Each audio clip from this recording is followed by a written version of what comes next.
As I pulled into the driveway, the familiar sight of our cozy home filled me with excitement. I had decided to surprise Rachel with a special dinner, something to break the monotony of our busy lives. I could already envision the table set with candles flickering softly, the aroma of her favorite pasta filling the air. My heart raced with anticipation as I stepped out of the car, my mind filled with thoughts of her smile when she saw the effort I had put in. The sun was beginning to dip below the horizon, casting a warm golden light that danced through the leaves of the old oak tree in our front yard. I took a deep breath, savoring the moment. "This is going to be perfect," I whispered to myself, feeling a sense of pride swell within me. I fumbled with the keys in my pocket, eager to get inside. As I entered the house, a strange feeling washed over me. The silence was almost palpable, but then I heard it, a muffled sound coming from the bedroom. I paused, my heart pounding. It was as if a cold hand gripped my chest. I moved closer, straining to hear through the closed door. The voices were hushed, intimate, filled with an undertone of secrecy that sent chills down my spine. What are they talking about? I wondered, a knot forming in my stomach. "Rachel?"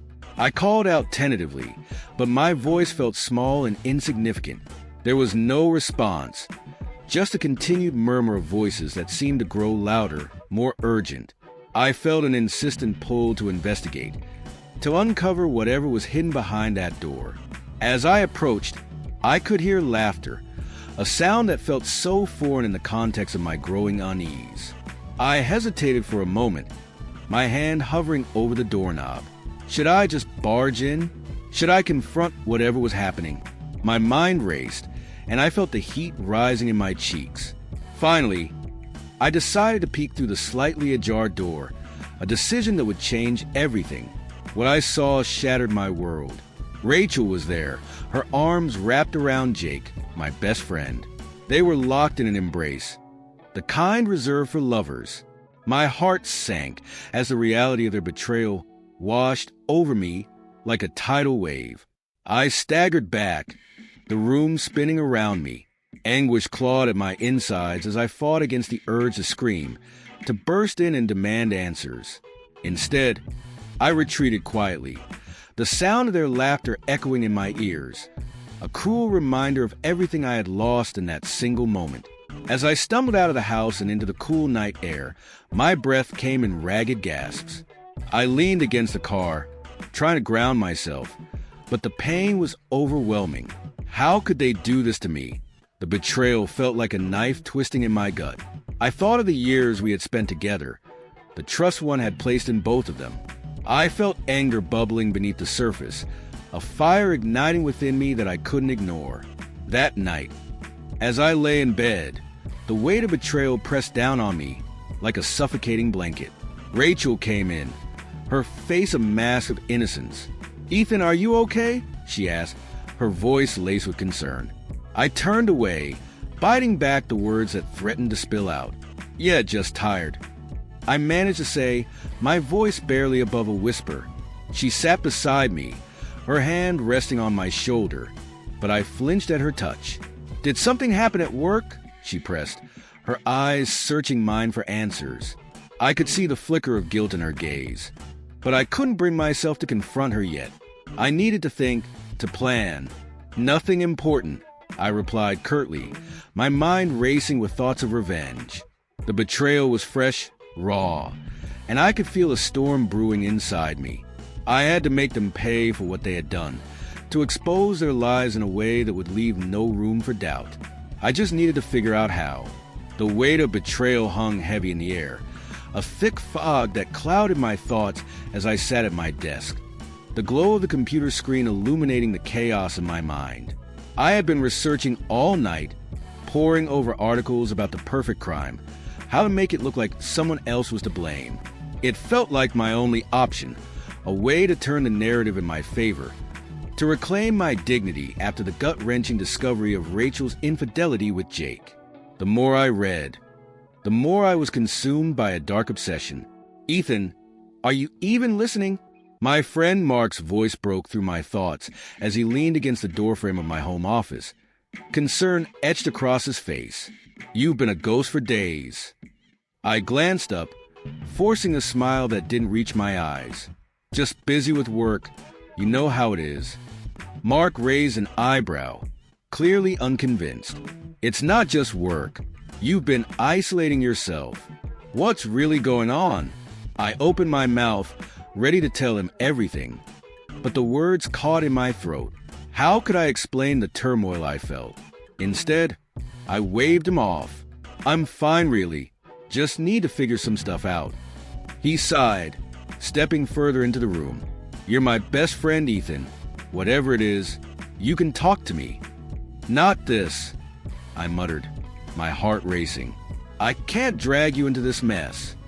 Mark studied me for a moment longer, then nodded. "Okay, but I'm here if you change your mind." He turned to leave, and I felt a pang of guilt wash over me. I didn't want to push him away, but I knew that involving anyone else would only complicate things further. Once I was alone again, I returned to my research, the flickering of the screen reflecting my inner turmoil. I focused on gathering evidence of Rachel's affair, convinced that if I could catch them in the act, I could confront Jake and make him feel the sting of betrayal he had inflicted on me. I spent hours hidden in the shadows, watching their every move, my heart racing with each moment I captured on my phone. I found myself in a darkened corner of the coffee shop they frequented, my heart pounding as I snapped photos of them laughing together, their intimacy a dagger to my heart. I wanted to scream, to make them aware of my presence, but I remained silent, capturing the evidence like a twisted trophy. Each photograph felt like a step closer to the revenge I craved, a way to reclaim the power they had stolen from me. The nights blurred together as I plotted my next move. I could envision the confrontation vividly, how it would unfold at that remote park where we used to hang out, a place filled with memories that now felt laced with poison. I imagined luring Jake there under the pretense of rekindling our friendship, letting him walk into my trap unsuspecting. "Hey, Jake, let's grab a beer," I could say with feigned enthusiasm. Just the two of us like old times. He'd never suspect that behind my friendly demeanor lay a storm of rage and betrayal. As the day approached, I felt a mix of anticipation and dread. Alone in my thoughts, I rehearsed the confrontation in my mind, mentally preparing myself for the moment when the truth would shatter the facade of friendship. I didn't want to feel weak, to let him see how deeply he had hurt me, but the thought of facing him face to face sent chills down my spine. The evening finally arrived, and I stood by my car in the parking lot, heart racing as I awaited Jake's arrival. The sun dipped below the horizon, casting a dusky glow over the trees, and I felt the weight of the world pressing down on my shoulders. When I saw him walking toward me, a casual smile on his face, I felt a surge of adrenaline. This was it, the moment I had been waiting for. "Ethan, good to see you, man," Jake called out, his voice cheerful and oblivious to the storm brewing inside me. "Yeah, you too," I replied, forcing a grin that felt more like a grimace. "Let's go for a walk." As we began to stroll through the familiar paths, I could feel the tension coiling within me, ready to snap at any moment. "Been a while since we caught up, huh?" Jake continued, chattering about his recent adventures, blissfully unaware of the turmoil that lay beneath my calm exterior. "Yeah, it has," I managed to say, my voice steady despite the chaos within. "But there's something we need to talk about." The air crackled with tension as I prepared to unleash the truth that had been festering inside me, ready to expose the betrayal that had shattered my world. The fire crackled softly beside us, flickering shadows dancing on the trees surrounding the clearing.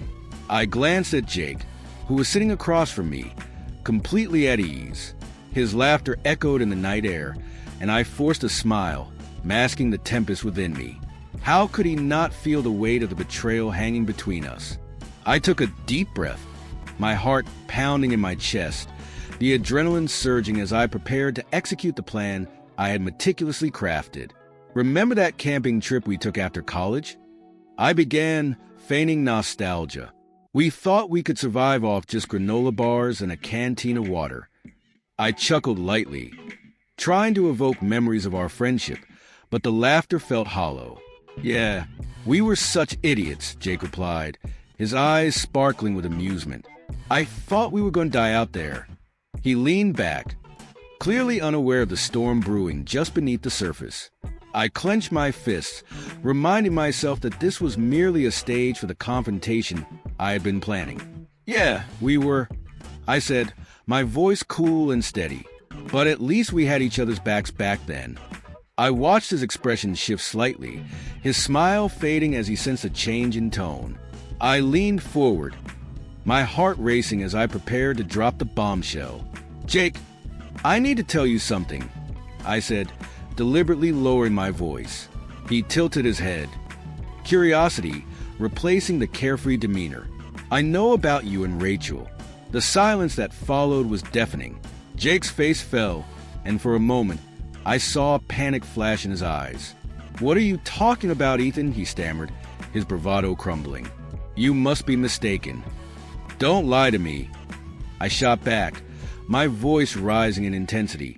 "I've seen the way you look at her, the way she responds to you. It's pathetic, really." I let the words hang in the air, watching as Jake's expression shifted from disbelief to defensive anger. "This is absurd," he snapped, his voice tight. "You're being paranoid, man. Rachel loves you. You know that." "Does she?" I challenged, my heart racing as the confrontation escalated. "Because I've seen enough to know she doesn't love me the way she loves you." Jake shifted uncomfortably, his eyes darting away from mine, and in that moment, I knew I had struck a nerve. "Ethan, this isn't what you think," he said, desperation creeping into his voice. "It's not like that. We're just friends." "Friends," I echoed, my voice dripping with contempt. "Friends don't kiss each other in secret. Friends don't betray each other like this." The fury bubbled inside me, and I could feel every muscle in my body tense. It was now or never. "You're crazy," Jake yelled, standing up abruptly. "You're just trying to twist this into something it's not." "Twist it?" I laughed bitterly, the sound harsh in the still night. "You think I want this to be real? You think I want to confront my best friend about the woman he's been sleeping with behind my back? You've ruined everything." His face flushed with anger, and for a moment, I feared he might actually strike me. "You don't know what you're talking about, Ethan." He stepped closer, invading my space, but I remained resolute. I could feel the heat radiating off his body, the tension thick enough to cut with a knife. "Then tell me," I spat, my patience evaporating. "Tell me how this isn't betrayal. Tell me how you didn't take advantage of my trust." The fire crackled behind me, fueling the fury that surged through my veins. I could almost taste the adrenaline, a heady mix of anger and betrayal. I reached into my jacket pocket, fingers brushing against the cold metal of the weapon I had concealed. I wasn't sure what I planned to do, but the thought of making Jake feel the weight of his actions was intoxicating. "You think you can just walk away from this?" I hissed, pulling the object from my pocket, my heart racing as I pointed it at him. Jake's eyes widened in horror, and for a brief moment, I saw a flicker of regret, a realization of the destruction our friendship had faced. "Ethan, wait." But it was too late. The storm I had been brewing was finally unleashed. The fire crackled between us, casting flickering shadows that danced across Jake's face, illuminating his wide, startled eyes. I could feel the heat radiating from the flames, but it paled in comparison to the fury boiling inside me. My heart raced as I considered the weight of my next move. Just as I was about to unleash my wrath, Jake's voice sliced through the tension. "Ethan, you don't understand. Rachel never really loved you," he said, his tone a mix of regret and defiance. The words hit me like a physical blow, knocking the wind out of me. It was as if the ground I stood on had shifted beneath my feet. "What do you mean? What the hell are you talking about?" I spat back, my mind reeling. Jake leaned back, suddenly serious. "She was always going to leave you for me. I was the one she truly loved. You were just convenient." A bitter laugh escaped my lips, but inside, I was crumbling. How could she have done this to me? The woman I had trusted, the woman I had built my life with, had been plotting her escape the entire time. My hands trembled at my sides, and I struggled to find the words to articulate the whirlwind of emotions that surged through me. "You're lying," I roared, my voice echoing into the night. "She wouldn't do that to me." Jake shook his head, his expression a mix of pity and frustration. "You have to see it for what it is, Ethan. She wanted me, and I wanted her. You were just a phase for her. I didn't want it to be this way, but you need to understand the truth." His admission felt like shards of glass cutting through my chest. I lunged at him, my body moving before my mind could catch up.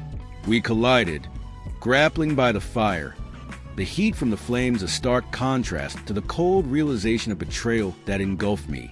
"Don't you dare talk about her like that," I yelled, pushing him back, fueled by a mix of rage and despair.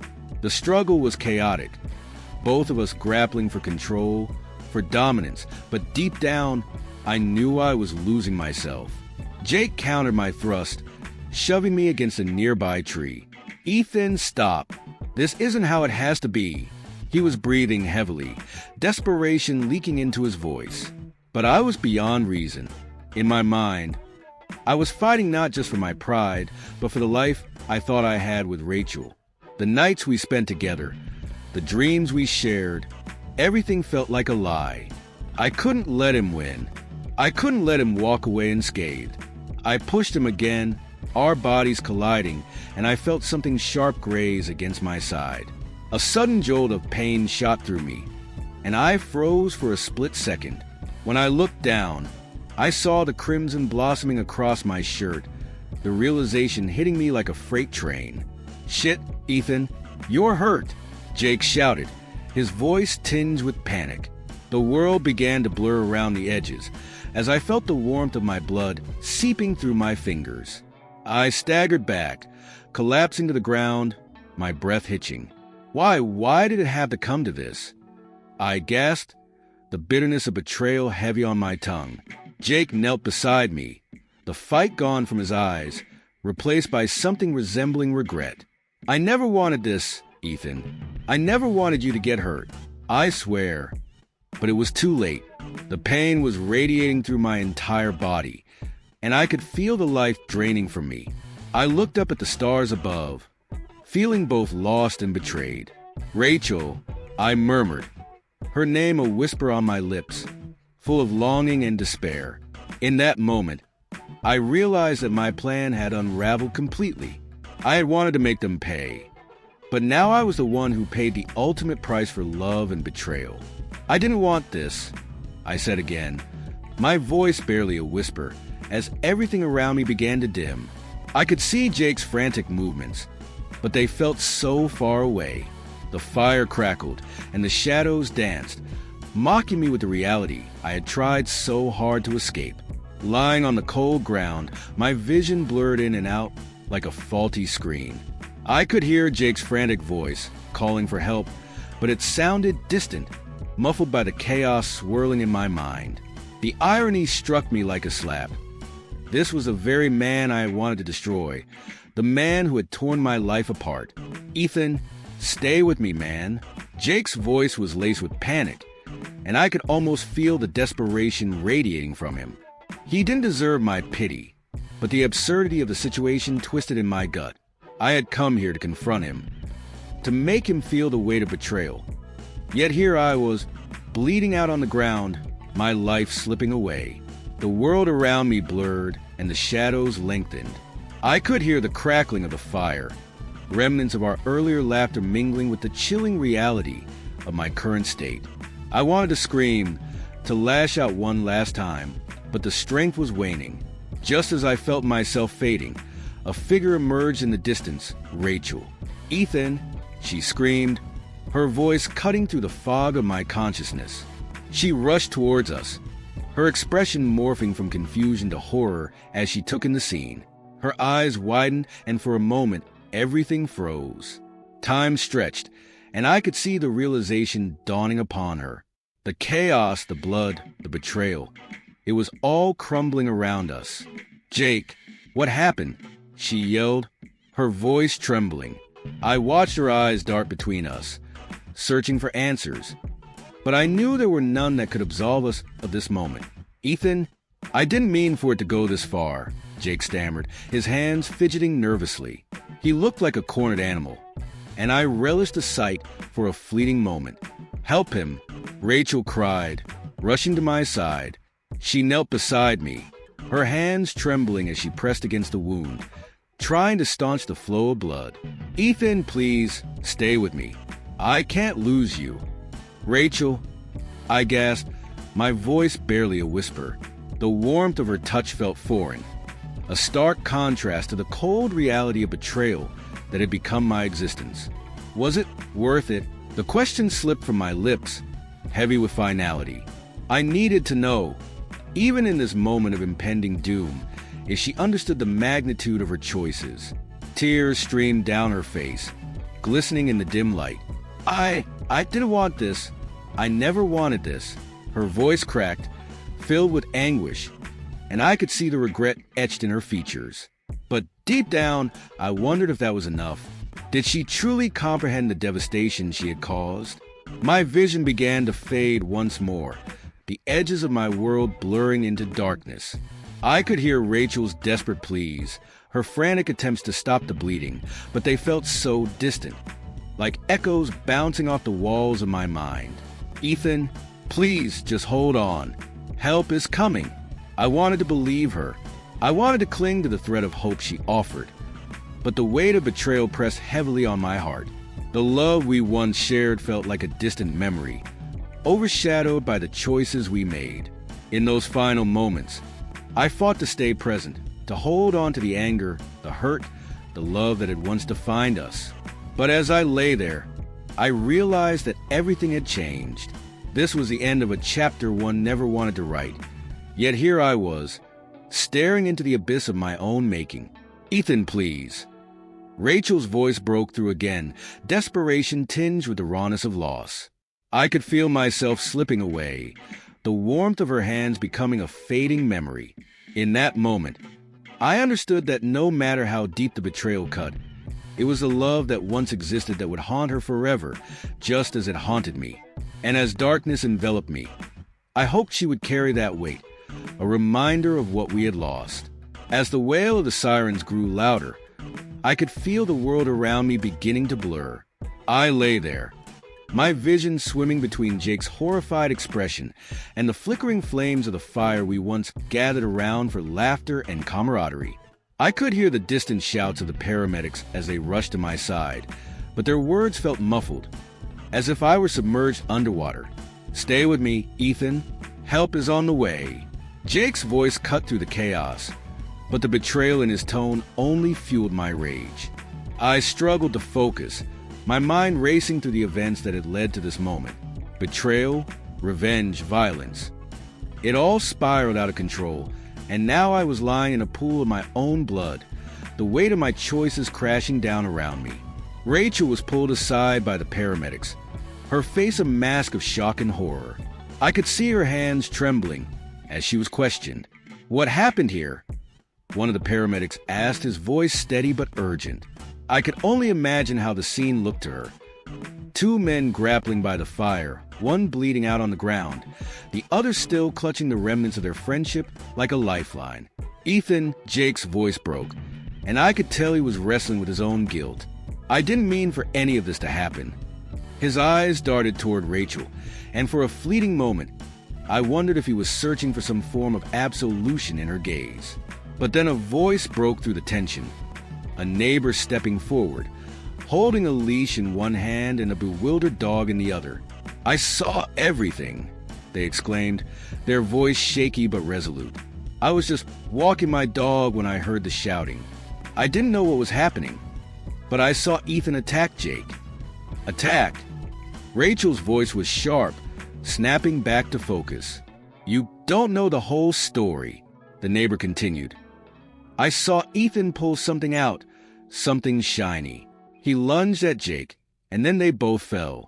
It looked like he was trying to hurt him. Their words were like daggers, turning the tide of the situation. I could feel the walls closing in on me, the weight of my actions coming to a head. And it was self-defense? Jake shot back. Disbelief etched across his face. That's what you think happened? Let's just get everyone stabilized first. One of the paramedics urged, but I could see the doubt settling in their eyes. As the neighbor recounted the events, I felt the temperature of the air shift. Rachel's gaze was locked on me, and for the first time since this nightmare began, I saw a flicker of something in her expression. Was it regret, or was it something darker? "Ethan, you need to tell them the truth," she said, her voice steady despite the chaos. "You planned this." The accusation hung in the air, heavy and suffocating. "What?" Jake's gasp was barely audible, but it pierced through the confusion. "You knew about this?" Rachel swallowed hard, her voice unwavering. "I didn't know how far it would go, but I encouraged him to confront you. I thought it would help him understand how toxic this whole situation was." Encouraged, my voice cracked, a mix of disbelief and betrayal. "You pushed me into this? You wanted me to confront him?" She nodded slowly, her eyes glistening with unshed tears. "I thought it would end everything. I wanted you to see that you're better off without him." The revelation hit me like a punch to the gut. She had orchestrated this whole nightmare, playing the puppeteer while I was the fool dancing at the end of her strings. "You wanted me to hurt him," I said, realization dawning within the chaos. "No, I wanted you to stand up for yourself." Rachel's voice trembled, but there was a steely resolve behind her words. "But this isn't what I wanted. None of this is what I wanted." The paramedics worked frantically around us, but the truth settled in like a heavy fog. Betrayal had become a twisted game, and I was left at the center of it all, bloodied and broken. As they loaded me onto the stretcher, the world around me faded into a blur of flashing lights and shouting voices. In those final moments, as I was wheeled away, I couldn't shake the feeling that revenge had turned against me, a cruel twist of fate, leaving me at the mercy of the very people I sought to destroy. Rachel and Jake, once my closest allies, now stood as my greatest adversaries. The irony tasted bitter on my tongue as I realized the perfect crime had unraveled into a devastating reality, leaving us all ensnared in a web of our own making.